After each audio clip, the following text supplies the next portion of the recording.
Welcome back to Coffee and Conversation. We don't have coffee, Dr. Pepper. We do have better weather than we've been having lately. I need to move this. Audie has been parking his butt on my desk, and I always keep something to drink around. Oh, please note, it's got a cap on it. Because if it's an open can, no, not with a cat prancing around my desk. So I have to be careful because he has been wandering around. It's rained, and I mean just bad rain. It's come down in buckets for the past 4 days. Now, you know Audie blames me for the rain. It rains, he screams at me. So he hasn't been able to go out, even when he's wanted to go out. And there have been days when he just sat on my desk, staring out the window at the great outdoors, looking at the water pouring down and yelling at me. But even when the rain stopped, and the rain stopped today, I'm filming this on Friday, the rain stopped after not having been able to go out for like 4 days. He just didn't want to. I don't think he trusted that the rain was over. So I spent the entire morning standing in the doorway saying, do you want to go out? If you don't go out, I'm going to close the door. All right, fine, I'm going to close the door. And then 20 minutes later, do you want to go out? If you don't go out, I'm going to close the door. And eventually he did go out, but he wanted to come back in pretty quickly. I thought he would enjoy himself because it's warm. It's in the 80s, but it's not like scorching hot. Prior to the rain, it had been getting close to 100. In fact, we hit 103 one day last week. So yeah, scorching hot, and he didn't want to be out. Well, he did want to be out. He wanted to be lying on the concrete. But he is a little cat. Whatever he's getting is exactly what he does not want. And what he can't have is what he does want. So I've been coping with that all day. And I've been indulging him, I will grant that, because 4 days of torrential rain for a little cat, especially since they have no sense of time. 4 days could be 4 years. It could also be 4 minutes, but if you don't like it, it's probably going to be 4 centuries. So I'm pretty sure he was a little upset about the weather. So I've been very indulgent today. While we are still on Audie, this, by the way, please note, it's blue with yellow gold stars. So this is our yellow for Catherine, for Lex's mom, for everyone else battling cancer. It's our way of sending good wishes out to them. But this is a piece that was made for me, 4 years ago. I'm pretty sure it was sometime during the pandemic, by Lisa of DesertDragonworks. I have another one like this. It's the same shape, the same general cat, but a different pattern on it. And this is my lighter sort of turquoise blue one. And I do get a chance to wear this quite often. And I thought about this because, as I'm sure you must have figured out because you see what I wear, I really like that sort of Goulden's mustard yellow. I like that color. And because of these golden yellow stars and the bright turquoise blue, it looks great on a yellow blouse. So I do wear it, and I thought, I don't remember the last time I wore it on camera. So in keeping with my new notion of dragging out the jewelry that our viewers have made for me and very, very generously sent to me over the years, we are doing the yellow for Catherine, Lex's mom, etc., with one of Lisa's pieces. And this is, in fact, Audie. So we've got Audie with us, whether he wants to cooperate with the process or not. And I'm sure he will. he's been around. He when he's unhappy, he wants more attention. It's like, I'm miserable, pet me. And I'm thinking, no one wants to know a miserable cat. If you want pet, you might try putting a little smile on your cat face instead. No, no.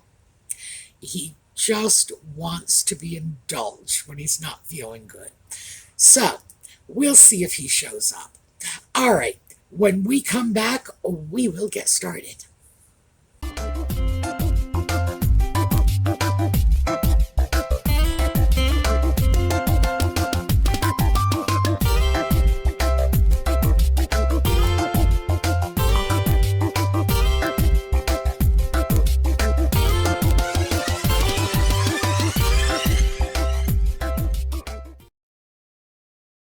So, let me start by telling you how I got onto what I wanted to throw out today. I started watching a video by a small content creator. He's somewhere between, I think, 10 and 20,000 subscribers. And he does videos on what I am assuming is the motion picture industry. Reviews of films, that sort of thing. And I caught a video today about this young man's picks for people who were tragically overlooked when they were handing out Oscars. And it was very interesting. I found that interesting in a nostalgic sort of way. I had seen most, if not all, the films that he had referenced. But in just an oddball coincidence, I had previously watched a video about Shelley Duvall, who was just a really interesting and I thought very talented actress from my generation. She was, because she passed away recently, she was just a few years older than I. And as a consequence, I kind of, came of age with her movies being out there. That was what was available when I was in my late teens, young adult period. And she recently passed away. She suffered with mental health issues. I can't say I'm surprised. There was always something slightly offbeat in her screen performances. Always. And at the time, not looking at this, hindsight is 2020. If I knew then what I know now, I probably would have viewed it very differently. But I liked the quirkiness and the eccentric, meaning off-center nature of her performances. That was one of the things I thought made her such a good actress, such a memorable actress. She was in one of my favorite movies, this little throwaway, I think it was a made-for-TV movie, Bernice Bobs Her Hair. Now, that was an F. Scott Fitzgerald short story, and I know it has been turned into a production of some sort, either television, theatrical release, maybe even a stage production, at least one other time, because I have seen one other production of this. But my favorite, of course, was Shelley Duvall's interpretation of Bernice. And I thought, oh, perfect casting. She's just a little off, but she's charming. And Bernice is just a little off and charming. So, yes, perfect casting. Okay, so anyway, I'm going to walk away from the tragic story of Shelley Duvall.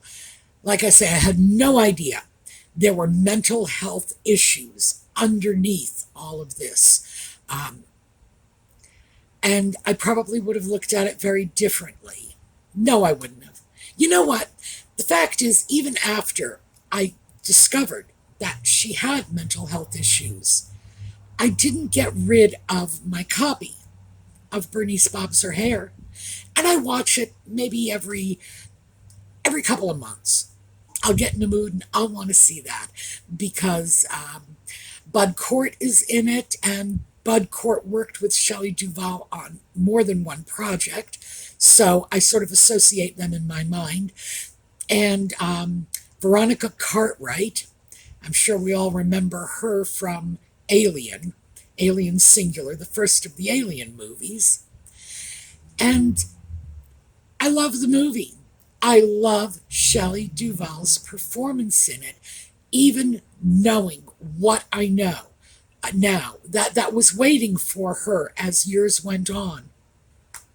Doesn't diminish my enjoyment. Okay, so that was something that I had seen another video on, Shelley Duvall, what happened to her later in life. It was a sort of mini documentary, and it was actually handled quite sensitively. Just a retrospective on her career. So I have that. I have this kid who is talking about the people who were bypassed for Academy Awards, and he did, in fact, mention some of Shelley Duvall's work. And somewhere in there,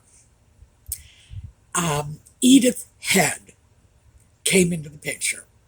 Now, I would imagine if you're talking about Academy Awards, you're going to have to talk about Edith Head, because she was a costume designer from the 30s right up until, well, she passed away in 1981. So right up until the 1980s, she was a costume designer for Hollywood.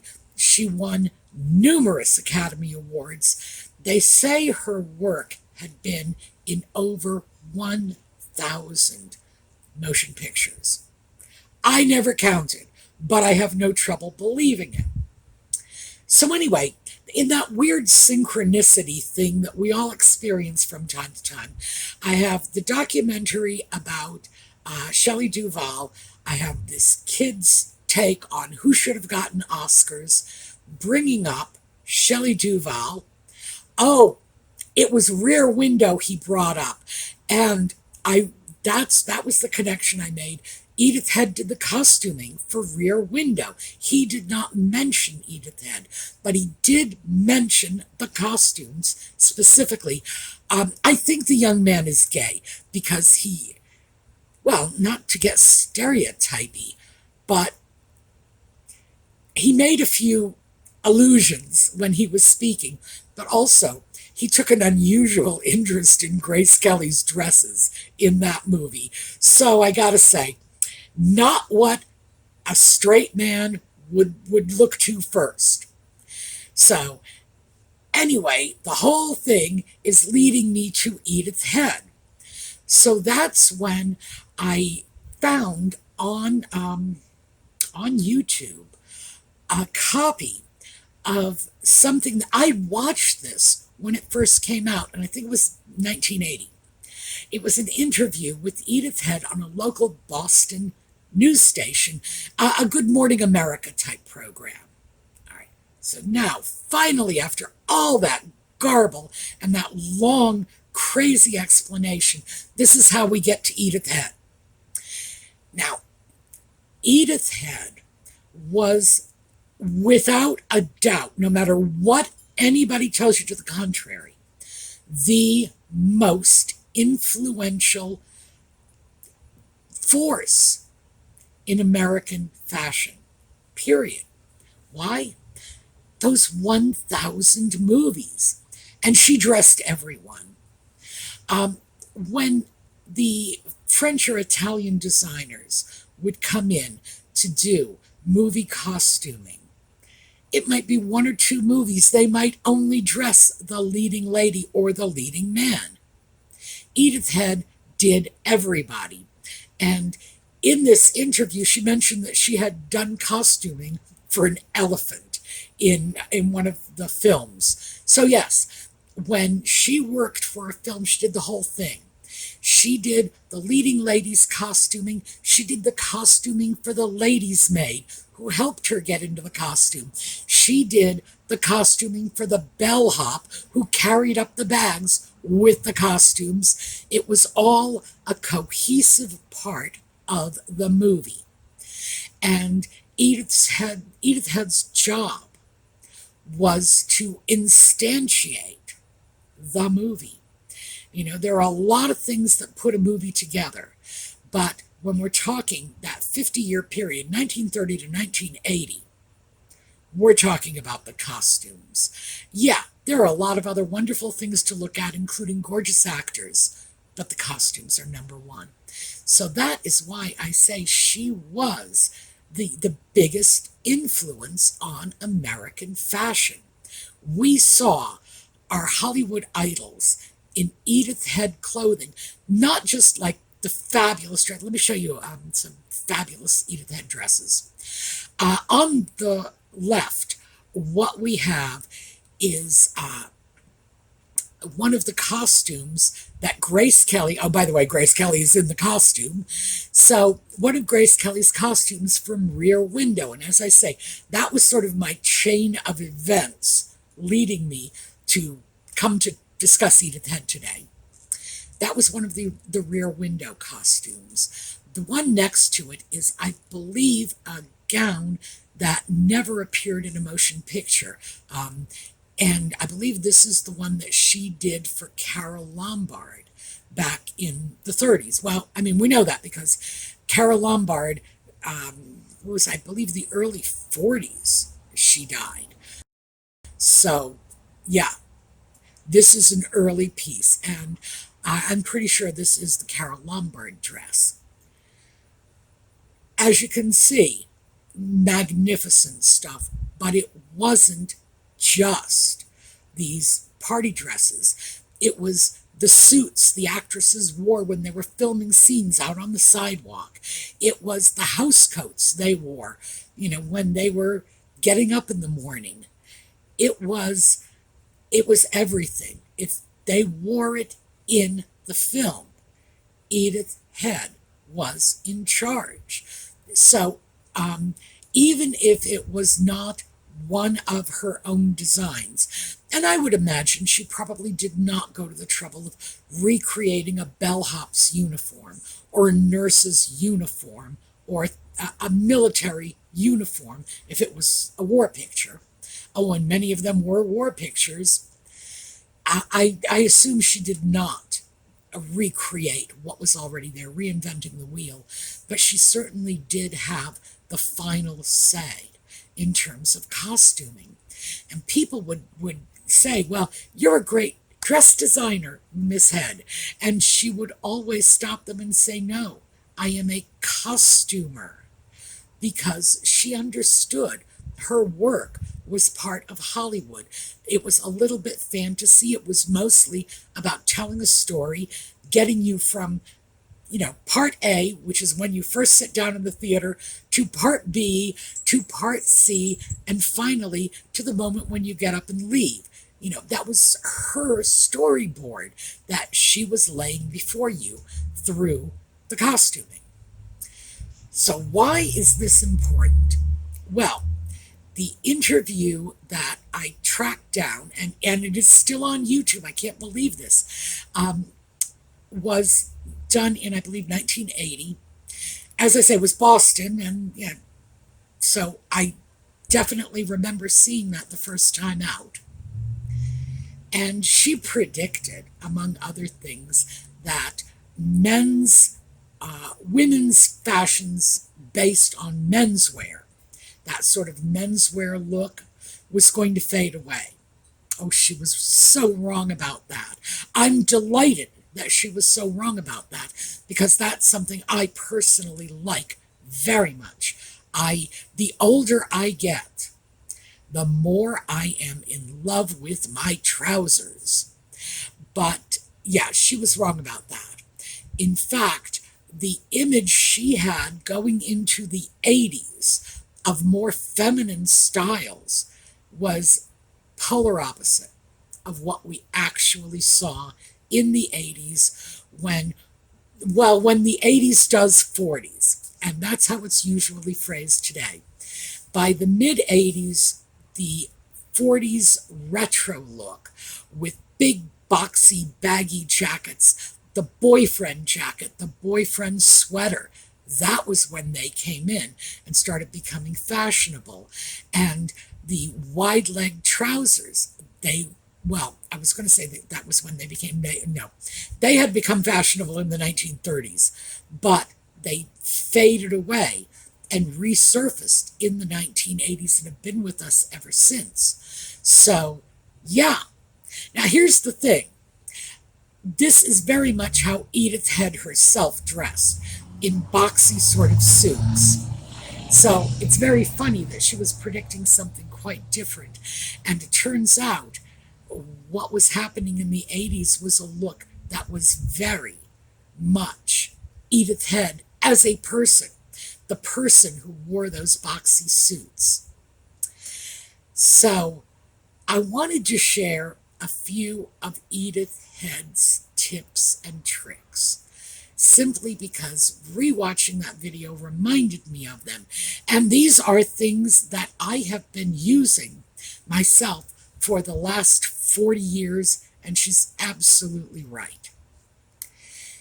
So we're just going to focus on what everybody wants to hear, which is how to make yourself look thinner. 1, never cut yourself in half. Never cut yourself in half. If you want to look thinner, don't wear like one color blouse and another color trouser. Go as monochromatic as you can. Stay away from shiny textures like silks and satins. Go over to matte textures like cotton, combed cotton, cotton. All right, combed cotton, which is a softer, smoother cotton, or wool. She was a big lover of wool, as am I. Linen is another one that tends to be more matte than shiny. Stay away from shiny finishes. Go to matte finishes. Matte finishes will make you look smaller. Stay away from belts. And I say this with caution. You can wear a belt as long as you're wearing a jacket over it. Then you're fine. You can wear a belt as long as the belt is cinching in part of your waist. Remember, back in the 80s, we had half belts where the belt might be sewn into the sides of your jacket and buckle in the front, but not the back. And that's part of the don't cut yourself in half. Another thing that she loved was loose jackets and flowing jackets, tabards. In fact, in this interview, she happened to specifically mention tabards.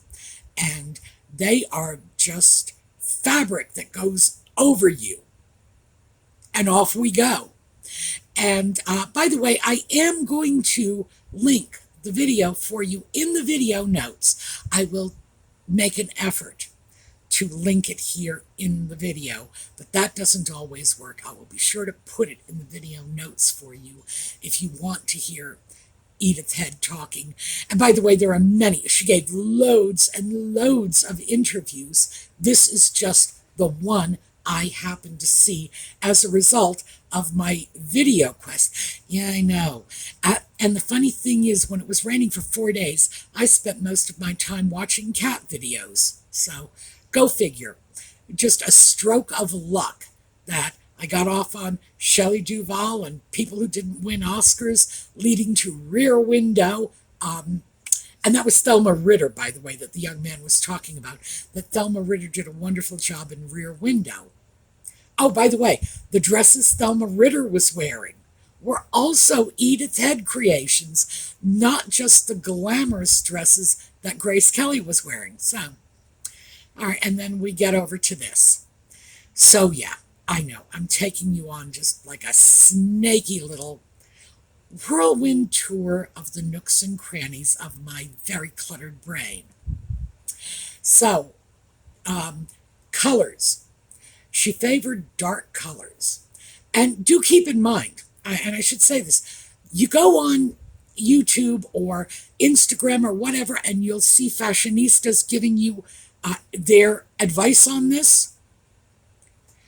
I wonder how many movies they designed. Edith Head was a professional, and because she was a costume designer, that's key, not a fashion designer, a costume designer, her specialty was to take you, whoever you were, whether you were Thelma Ritter or Grace Kelly, and conceal your flaws, enhance your assets. And she had just a room full of Oscars to prove how good she was. This is what she did. That whole trompe-l'oeil, fool the eye. This was her job, and she was good at it. So if you want to look thinner, don't listen to the fashionistas. Listen to Edith Head. She's the one with the expertise, and she's got a stack of Oscars to prove it. So, don't cut yourself in half. Try to stay monochromatic, at least in your underlayering. And then when you put on your jackets or your tabards, you can go with contrasting colors because you want to break up the vertical planes, not the horizontal ones. Matte textures, not shiny textures. So look to linen, look to wool, and as I said, I'm going to go with combed cotton because cotton sateen is a shiny texture. Stay away from that. If you're going to go with patterns, go with small scale patterns. Do not go with big cabbage roses. And if you simply take, these are just a few of her tips. Oh, and because Edith Head videos are all over YouTube, throw Edith Head in the search engine. She was always, whenever she spoke, she would throw out a few of these little tips and tricks because, keep in mind, she was not a fashion designer the way people like Schiaparelli or Chanel were fashion designers. She was a costume designer. So she was not in direct competition with any of the fashion houses. She was free to just throw her advice out to the average person because we, the average people, we're not going to buy her clothing. I mean, we can't. She didn't make stuff for us. Well, I don't know if she did at the end of her life. I know she made patterns. She absolutely made patterns. But in terms of lines of clothing, no, I really don't remember that. But she worked for Hollywood. So she wasn't in direct competition with the fashion houses. So when she gave us advice, she had no dog in the fight. None. Absolutely. And when she created her line of patterns, she made them, this was in the 70s. They were easy to sew, they were figure flattering, and they worked with the fabrics she felt were most valuable for most women in terms of disguise and flaws. So, yeah, that's what I wanted to share with you today. A few tips and tricks from Edith Head. Why? Because I went on this nostalgic trip from Shelley Duvall to some kid doing his critiques of the Academy in not giving Oscars to people he felt deserved them, over to Rear Window, Grace Kelly, and from Grace Kelly in those great dresses designed by Edith Head to Edith Head herself, and to her fashion advice. Now, full disclosure, I love this fashion advice because this is advice from my generation, and even though, like I say, she was not a good predictor of future trends, I have followed her advice for years. Decades. And it stood me in good stead. I think if you have a concern about appearing heavier than perhaps you'd like, take those tips, just pop them into your little personal portfolio of tips and tricks. They will work for you too. So let's have some fun with this. But also, I do want to say, if you have the opportunity to do a little Google searching, a bit of time on your hands. Like I said, when I get time on my hands, I watch cat videos. Because, yeah, I can't get enough of you, Audie, just telling you that. Just check out some of the Edith Head videos. She was a very good talk show guest. She was very forthcoming with information, polite.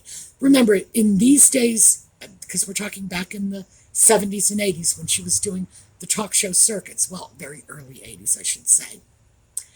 In those days, you did not badmouth anybody. If there were people you found difficult to work with, you just kept your mouth shut. So you're not going to get a lot of juicy gossip from this, but you will get a lot of good, hardcore information from a woman who made her career by turning women into something sexier, more glamorous, more out of this world. And she was the best. No one else even came close. So her advice is worth paying attention to. All right, so that is what I have for you today. Like I say, I'm going to make sure I've got links in the video notes, and I am going to tack one into, the little video note spot they give you in the middle of the video. Cards, that's what they call them. All right, card. I am going to put up cards, but they don't always work properly. Who knows? YouTube can be temperamental. All right, I'm sorry we didn't get a chance to see Audie. I will pop one of Audie's little videos on as a slideshow on the way out. I think I've got a short one because, naturally, once again, we're well over time. But this is what I have for you today, and I look forward to seeing you again tomorrow. Meanwhile, have a terrific day.